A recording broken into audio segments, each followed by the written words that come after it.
Well, welcome everyone to Real on Reels, where we share around real stories and real moments how Jesus transforms lives and how Jesus transforms our lives. And we pray that we will be able to inspire you and encourage you as you watch all of this through your Instagram Reels.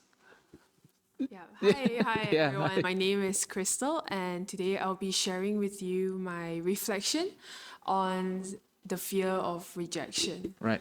Yeah. So I think a lot of people think that only young people struggle with this fear, because they are growing up and you're like sort of figuring out who you are, and so a lot of them give in to peer pressure and things like that. But actually, I've realized it's actually a very universal fear and issue, and that transcends age. Anyone could struggle with it, and actually a lot of people, even adults, even old people, struggle with that. Yep. And so in my recent reflections, I've realized that the fear of rejection will push us to do two things, right? And there are two very different things on very different ends of a spectrum. Number one, when we fear rejection, we would push people away, right? We are so afraid to love people. We are so afraid to be vulnerable and open ourselves up to other people because we are so scared that people will not love us as much as we love them, or they will not love us back. And so then to protect ourselves from that kind of hurt and that kind of pain, we just don't love people. We just don't, even open ourselves up to any sort of relationships, right? So that's one end of the spectrum, which is obviously not the best way, right? Jesus asks us to love people and all that. Yep. So the fear of rejection can also cause us to do another thing, which is on the other end, which is the people pleasing, right? We love people so much. We open ourselves up to so many relationships, without guarding our hearts properly. And we try our best to fit in, we try our best to make people like us, we idolize them, we change ourselves, we like the same things they like, we do the same things they do so that they would love us, so that they would accept us, right? And if you ask me which is a better end to be on, I would obviously say people pleasing. Like, what's so wrong with that, right? In fact, I'm quite a people pleaser. So then I was like, what's wrong? Because Jesus asked us to love people, right? Right. And he asked us to put others first above ourselves.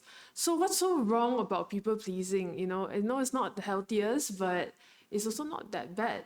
But then recently I've realized that actually with people pleasing, it's actually a very self-centered sort of love. You would think that you are always thinking about the other person because you're trying to please them, but at the end of the day, when it comes to people pleasing, it's actually all about yourself. You're just doing all that, compromising all your values and all that just so that you will be accepted. Wow. But it was never really about loving the other person or about the other person at all. That's good. It can just be totally just about yourself. So it ends up being a very self-centered sort of thing. So yeah, I've come to realize how bad both ends are, and we should not be on either ends lah. So how then should we deal with rejection, and how should we love people, right? And the only way to really learn how to love truly and properly is to look to God, for me personally. And so I want to share a verse with you today, and it's taken from Romans chapter 5, verse 7 to 8, reading from the NLT version. Now, most people would not be willing to die for an upright person, though someone might perhaps be willing to die for a person who is especially good. But God showed his great love for us by sending Christ to die for us while we were still sinners, right? God did not choose to love people who are beautiful, who are lovable, who will not reject him, who would love him back for sure, right? He chose to love sinners who will very likely reject him, right? And so I think that's how we should love as well, boldly, even people who might reject us, right?